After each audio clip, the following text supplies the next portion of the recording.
ओम शांति 23/8/2022 की साकार मुरली है। सुनते हैं ईश्वरीय महावाक्य को ईश्वर के शब्दों में। मीठे बच्चे, अब यह पुराना घर छोड़ बाप के साथ चलना है, इसीलिए इस घर शरीर से ममत्व मिटाते जाओ, अपने को आत्मा निश्चय करो। प्रश्न है, देही अभिमानी बच्चों के मुख से कौन से शब्द नहीं निकलेंगे? उत्तर में कहा, मेरे मन को शांति कैसे मिले, यह शब्द देही अभिमानी बच्चों के मुख से नहीं निकल सकते। देह अभिमान वाले ही यह शब्द बोलते हैं, क्योंकि उन्हें आत्मा का ज्ञान ही नहीं है। तुम जानते हो, आत्मा का सर्वधर्म ही शांत है। मन के शांति की तो बात ही नहीं। आत्मा अपने सर्वधर्म में टिक जाए तो मन शांत हो जाएगा। आत्मा सो परमात्मा कहने वाले इस बात को समझ नहीं सकते। गीत चला, मरना तेरी गली में, जीना तेरी गली में। ओम शांति। बच्चे जानते हैं मरना किसको कहा जाता है? आत्मा शरीर से अलग हो जाती है, उनको मरना कहा जाता है। यहाँ बच्चे जानते हैं हम जीते जी शरीर से अलग हैं और अपने परम पिता परमात्मा के साथ उनके धाम जाने वाले हैं। जो आत्माएं जा नहीं सकती है, उनको योग से पवित्र बना रहे हैं। इसको कहा जाता है नॉलेज। रूह को नॉलेज मिलती है। फिर बाबा कहते हैं, यह बच्चे बच्चे कहने वाला कौन है?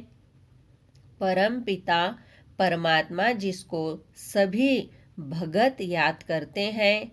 आत्मा समझती है पतित पावन बाप मुक्ति जीवन मुक्ति देने वाला है। उनको तो अपना शरीर है नहीं, यह लोन लिया है।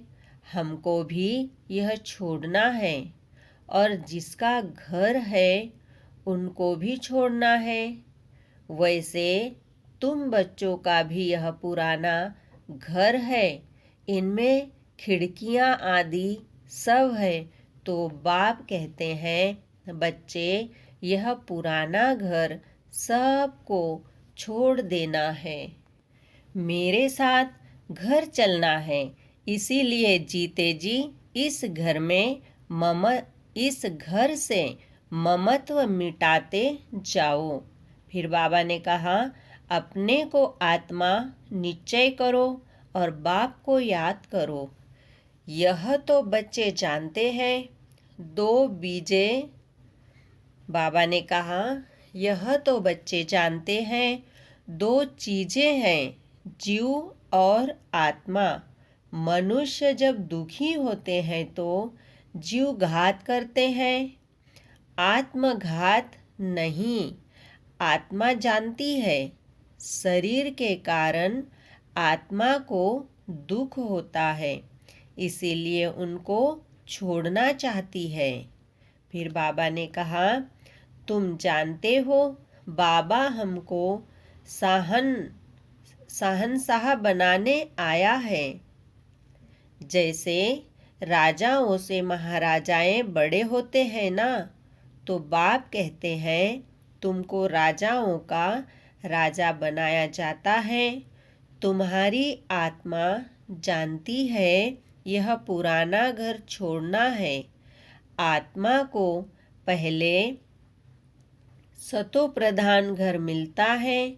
सतो प्रधान गुणवान आत्मा है, तो शरीर भी ऐसे ही सतो प्रधान मिलता है। आत्मा समझती है कैसे हम आत्मा को घर मिलता है। ऊंच पवित्र आत्माओं को शरीर भी ऐसे ही मिलेगा। पावन बनेंगे तो पावन घर मिलेगा। जरूर जब पावन बनाने वाला आए तब तो हम पावन बने। फिर बाबा कहते हैं, अभी बड़े के बड़ के झाड़ से भेंट की जाती है, उनकी आयु बहुत बड़ी होती है। यह झाड़ जब नया है तब हम देवताएं ही रहते हैं, अभी तो पुराना हो गया है, इसमें सब गरीब है, पाई पैसे का व्यापार करते हैं। अभी तुम बच्चे ज्ञान रत्नों का व्यापार करते हो, बाप से रत्न ले फिर औरों को देते हो।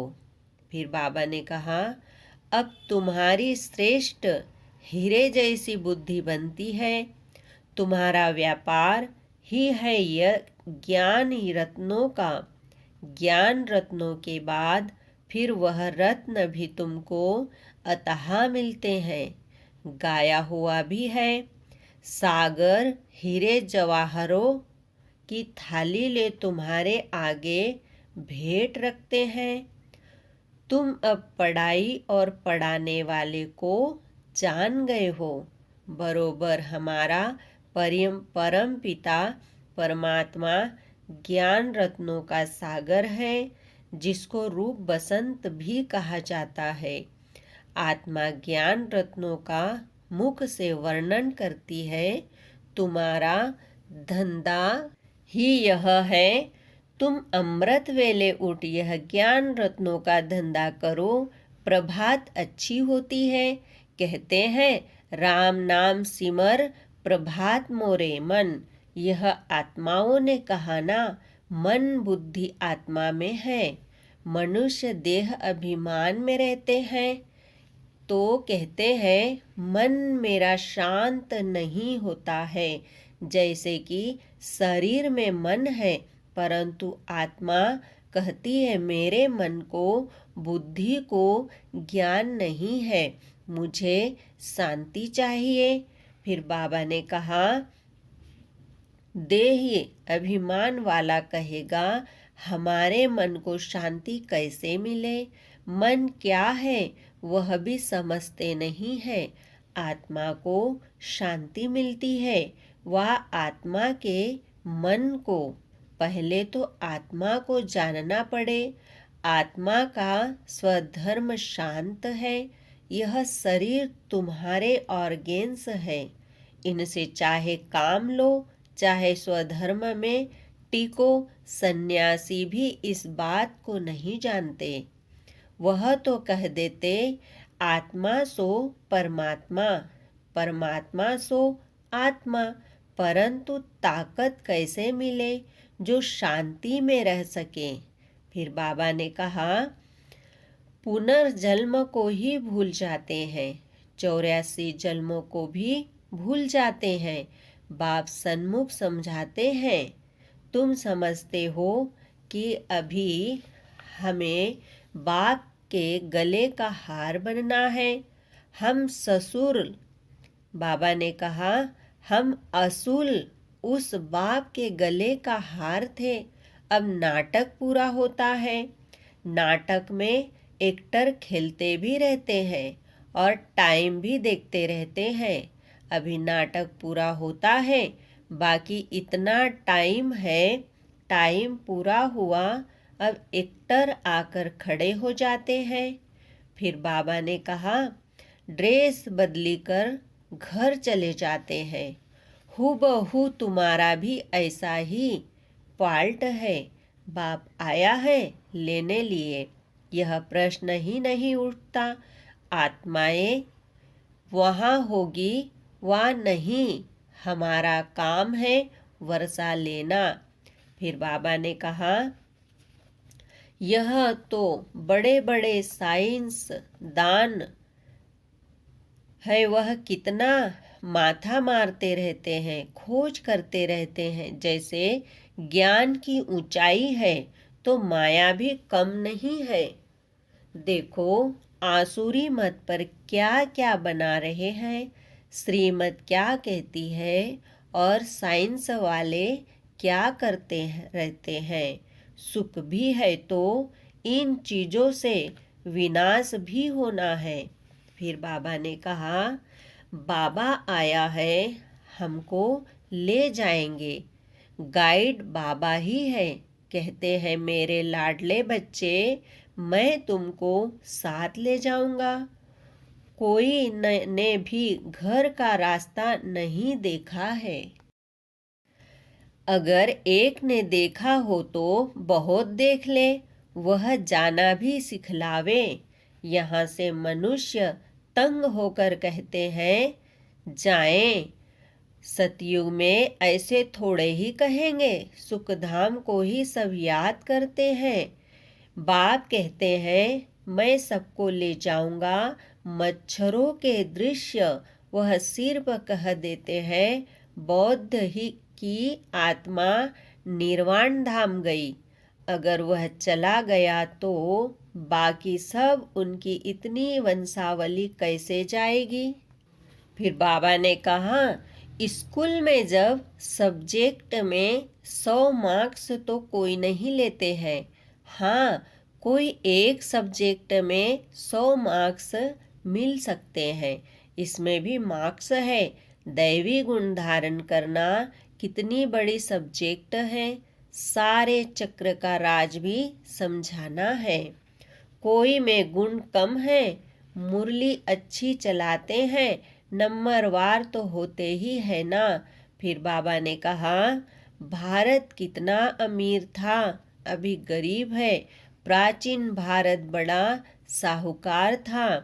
उनको पैराडाइज कहते हैं। घर में कोई अच्छे कुल के होते हैं, गरीब बन जाते हैं तो उन पर तरस पड़ता है। कहेंगे, बेचारा कितना गिर गया। फिर उनको चढ़ाने की कोशिश करते हैं। क्रिश्चियन लोगों ने भारत के पैसे बहुत लिए हैं। उस धन से खुद साहूकार बने हैं। भारत गरीब हो गया है तो फिर मदद भी देंगे ना। लोन के हिसाब से मदद देते हैं। तुम जानते हो क्या हिसाब किताब है। कोई अच्छे हैं तो वह समझते हैं यह सब लेन देन का हिसाब खत्म होता है, परंतु प्रेरक कौन है। फिर बाबा ने कहा, यह कोई नहीं समझते। इन बातों को अभी तुम समझते हो। भारत रिलीजियस था तो कितनी माइट थी। सारे विश्व के मालिक थे। पहला धर्म देवी देवता है जो बाप स्थापन करते हैं। अब सबसे गिरा हुआ है तो जरूर उनको मदद करे। जब लड़ाई शुरू होगी तो खुद लड़ते भी रहेंगे, मदद भी करते रहेंगे। अब भी देखो, देते रहते हैं, नहीं तो भारत भूख मर जाए। परंतु कभी ऐसे हुआ नहीं। कैलेमिटीज भी आती रहेगी। लड़ाई तब लगेगी जब पढ़ाई पूरी हो जाए। अभी तो पढ़ाई चल रही है ना। बाबा को पढ़ाना है। ब्रह्मा द्वारा आदि सनातन देवी देवता धर्म की स्थापना हो रही है। अच्छा, मीठे मीठे सिखिलिदे बच्चों प्रति माता पिता बाप दादा का याद प्यार और गुड मॉर्निंग। रूहानी बाप की रूहानी बच्चों को नमस्ते। हम रूहानी बच्चों की रूहानी बाप दादा को याद प्यार, गुड मॉर्निंग, नमस्ते। ओम शांति। धारणा के लिए मुख्य सार है। फर्स्ट पॉइंट है, अभी ज्ञान रत्नों का धंधा करना है। रूप बसंत बन पढ़ाई पढ़नी और पढ़ानी है। सेकंड पॉइंट है, बाप के साथ वापिस घर जाना है, इसीलिए पवित्र बनना है। अशरीरी बन बाप की याद में रह। साइलेंस बल से साइंस पर विजय पानी है। बहुत सुंदर वरदान सुनेंगे। सदा उमंग उत्साह के पंखों द्वारा उड़ने और उड़ाने वाले मजबूत और अथक भव। आप आत्माएं अनेक आत्माओं को उड़ाने के निमित्त हो, इसीलिए उमंग उत्साह के पंख मजबूत हो। सदा इसी स्मृति में रहो कि हम ब्राह्मण बी के विश्व कल्याण के जवाबदार हैं, तो आलस्य और अलबेलापन स्वतः समाप्त हो जाएगा। कभी भी थकेंगे नहीं। जिसमें उमंग उत्साह होता है वह अथक होते हैं। वह अपने चेहरे और चलन से ज़्यादा औरों का भी उमंग उत्साह बढ़ाते हैं। स्लोगन: बाप के संग का रंग लगा हुआ हो तो सब बुराइयां सहज ही परिवर्तन हो जाएगी। ओम शांति। शुक्रिया बाबा, शुक्रिया। ओम शांति, ओम शांति, ओम शांति।